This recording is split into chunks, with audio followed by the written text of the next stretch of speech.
It says Kayla, not Andrew. Oh, can I switch it to Kaylee? If you guys care. Wrong trunk. The name's not correct. We're the same. Oh, okay. Hold on. You're not the same.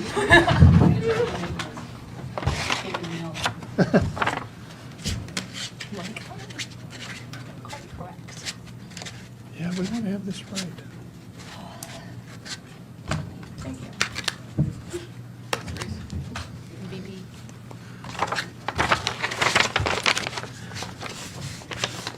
Okay, ladies, you weren't here yesterday.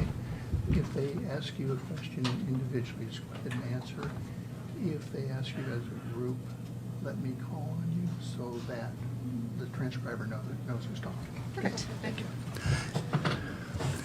Okay, we will begin our press conference. We'll ask everybody to silence your cell phones. You can use your phone for audio recording or for taking still pictures, but please do not take video. We're taking video in the back, and it will be uploaded. For people on the Zoom call, if you have a question, there's a button somewhere on your screen, depending on the device you're using, for you to raise your hand. If you would raise your hand on the screen, we'll get to your question if we can. We do give priority to the people who are present in the room. For the people in the room, if you have a question, raise your hand. One of our microphone holders will take it to you, and so that we get everything transcribed. And with that, we'll begin. Well, I heard a lot of cheers in the locker room. Pretty exciting. I mean, coming off that BYU win and now this one, you've got to feel like things are clicking for you guys, for both players. Go ahead, Kelly. Oh, for sure. We're super excited. Anytime we get a chance to play postseason, especially in March Madness, it's an opportunity to continue playing with the group that I personally love.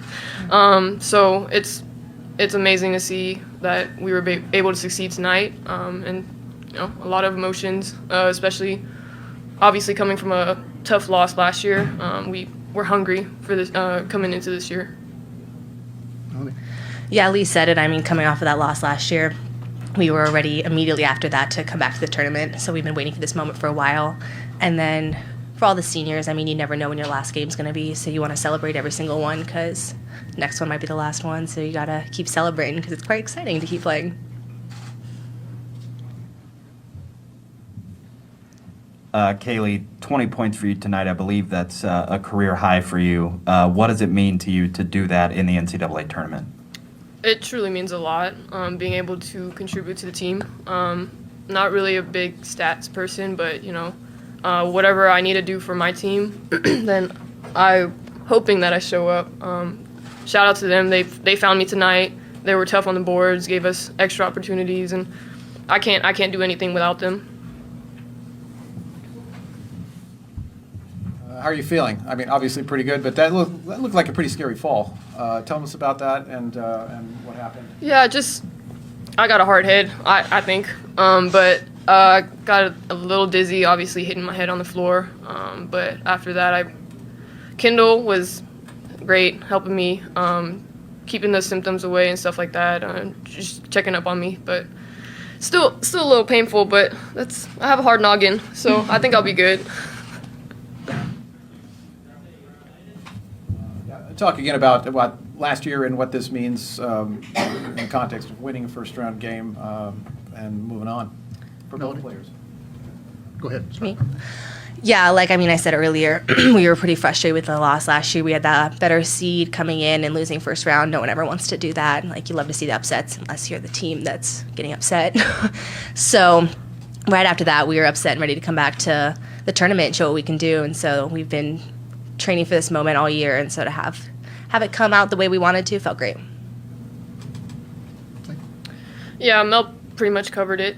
One of the goals this year was obviously we love our seniors to death, and one thing we were gonna do is I want it so bad for this group of seniors and this team in general, and so coming off that loss, it feels really good to be sitting on the win column right now. For both of you guys, just a tenacious defensive performance. They had 16 points in the first quarter and then fewer points as the game went on. How did your defense get better throughout the game, and maybe what was what was the first quarter like, just sorting each other out? Lee? Yeah, they're a great offensive team, great team in general. They average, I believe, 90 points-ish throughout the whole season, so heavy offensive team. One of our biggest focus was obviously defense, but as the game went through, we knew that basketball is about a game of runs. Just couldn't let them get going offensively because then they're going to get comfortable, possibly close the lead. So locked in on D. Like our assistant Jordan said when we came into the locker room, we were the more veteran team out here. And I think we had a game plan going in, and you tried your best to your ability to do that in the first half. But you play the first half and things happen and you learn more as you go. So I think we were able to take that information that we got in the first half and put it into effect in the second half and really lock in on those defensive efforts. And I think that's why you see the defensive score get lower and lower and lower each time. Ed? This is for both players, obviously. You talked about your defense and Nebraska being a great offensive team. What did you think that you did? Did you bother them with your quickness? Did you just play good man and zone? Or what was it exactly for both players, if you'd answer Lee, that? go ahead. Yeah, our main focus was sticking together. We played great team defense. We weren't leaving anyone on an island. Made sure that obviously their top scorer, Jazz, Shelley, great offense player. Obviously, we can't play one-on-one. So the main plan was to stick together, have each other's back, and just be in help side. Yeah, like Lee said, we were playing together, so I think just flying around, if they got past one of us, there was another person to help out, and then there wasn't someone left open because if you got beat, you were immediately running to the next person. And I think that's just hard to play offense against because generally when you're beating someone, you're going at a pretty high speed, so you're expected to be able to make a pretty straight line pass, and when that's not available, it's tough.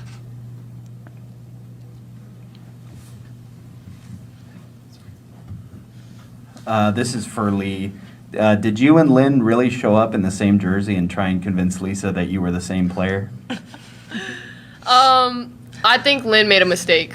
So we have like little laundry loops, and my loops went missing, and so I used Lynn's. Obviously, it has number 14 on it, so the loop went back to Lynn's locker, and she somehow ended up with my jersey. She put it on in practice. I was like, she wore my jersey today. But it wasn't on purpose. It was obviously on accident. As soon as she put it on, she told me to. She was like, I have your jersey on. I was watching you guys in warm-ups, and everybody was smiling a lot. I could see that you guys felt pretty loose out there. Does that help attitude-wise coming into a big game like this? Go ahead. Yeah. I think we're all just super grateful to be given the opportunity to be here. Not every team in the country can say they're playing postseason. And so I think with this team, we show really great gratitude, especially, again, with this opportunity to be here with each other and continuing to play basketball. Yeah, I have to agree. I think we're all just very grateful. And we've got a great support system. I mean, the coaches have our backs. We have family that's flown down here to support us. We have the cheerleaders. The band is incredible. They're always cheering for us. So I think just that makes it really easy to be grateful when you have so many people that are supporting you and that are coming here and excited for you. It makes it really easy to be excited for the game. Any other questions from the floor? And none on Zoom. Ladies, thank you very much. Thank you.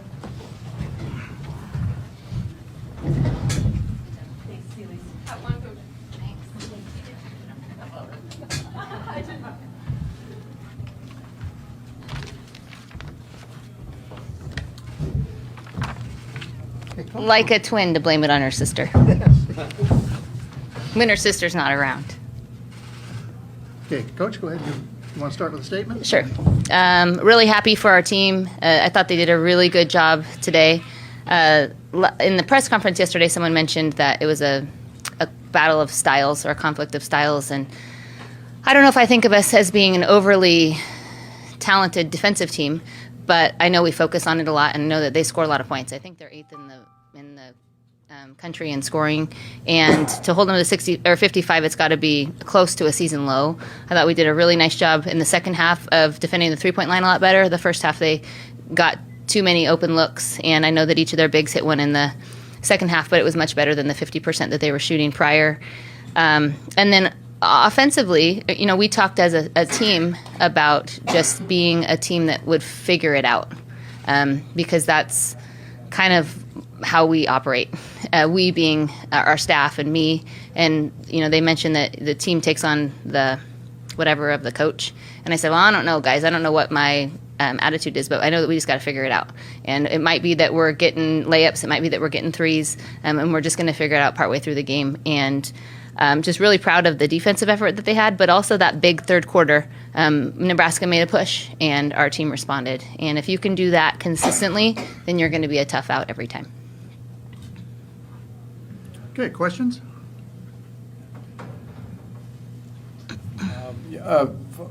Same question about, the contrast to last year, getting upset as a 5 and now coming in as I guess, a slight underdog and winning. What does that mean coach-wise and program-wise? Yeah, I think for the players, it's more emotional. I think last year was emotional for all of us. I don't think we knew how good Belmont was, but it was a long emotional year or two. You know what I mean? It was the first time back in the tournament after the COVID thing, and I think that it felt like a low blow, even though they outplayed us, And so today, I think we're trying to stay steady, but I knew that it was bubbling under the surface, that our players really, really wanted to win the game. And the good part, I think, about the 8-9 is you're evenly matched most often. And so it wasn't a situation where we were supposed to or not supposed to. I think everyone views the 8-9 and just thinks, I don't know, toss it up and see who plays better that day. So they were very excited in the locker room. I think that you always are. And just, again, a different team than we had last year. But the players that were around and did experience it, I think are very, very much prefer this to what happened last year. After Lee had to sit out the last couple minutes of the first half, she comes in, she gets 2 quick buckets and takes a big charge. What does it say about her that not only does she get back out on the floor, but she doesn't shy away from her play style that led to that collision? Yeah, I mean, she's tough.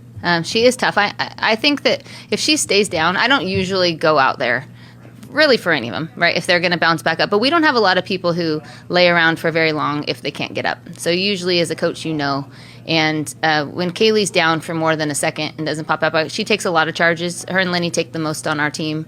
And she sacrificed herself a lot. So when she's down, there's always a little bit of a concern, and there's always a concern that it's going to be something that's going to keep her out. So we were kind of game planning for what we were going to do with her sister, who had 1 foul. If she was going to have to play the rest of the game out, how we were going to protect her a little bit as the point guard.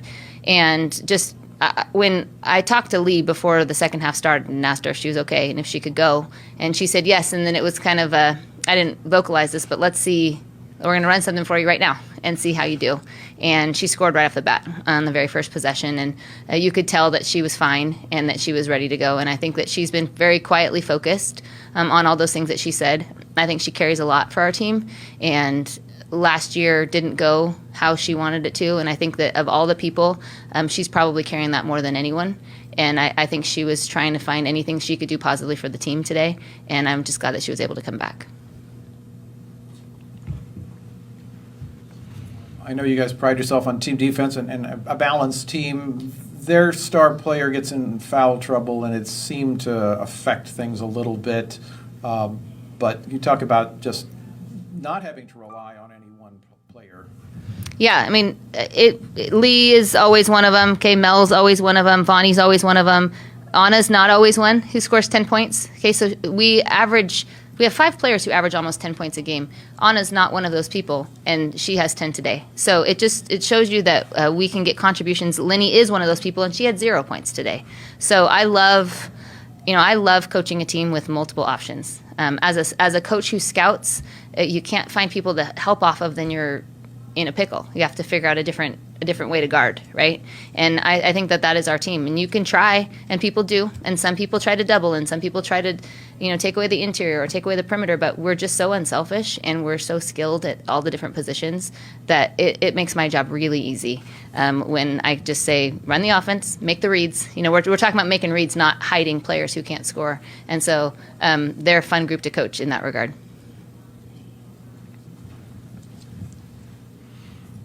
piggybacking off of that, when you have a player who just seems to have a hot hand like Lee does, shoots better than 50%, do you find yourself running more sets for her, or trying to get her the open shot, or telling her, hey, don't be afraid to shoot it, or is that something that she just kind of took upon herself?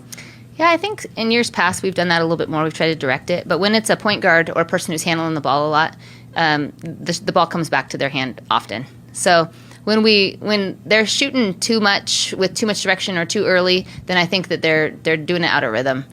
So with both Trongs, I don't think we have to do that very much. The ball just seems to find them because they're good at coming back to it. They're good at finding the teammate who's open, but then they often draw help. So we do a little bit, but I think when the ball's in one of their hands, they tend to find each other pretty well. I know one of them skipped it to the other one across the way when there was a denial on some position, and they do have a knack for that. But I think organically it happens most of the time within our offense because we do run a lot of continuity, and we are so good at making that extra pass. Other questions? Okay, we have Matthew Walker on Zoom, and we'll take a question from him, and then we'll get back. Hey, Coach, congrats on the win. Can you talk a little bit about just what Melody brings to your team? She's so consistent. It seems like every time today, you went to her, she found a way to score 14 points, 8 rebounds. Just what she's meant consistency-wise to this team, both just this year and just her whole career.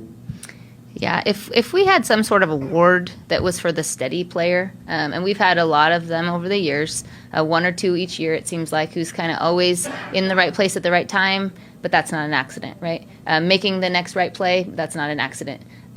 Just showing up and consistently running and consistently guarding and consistently talking, then we would probably name it after her.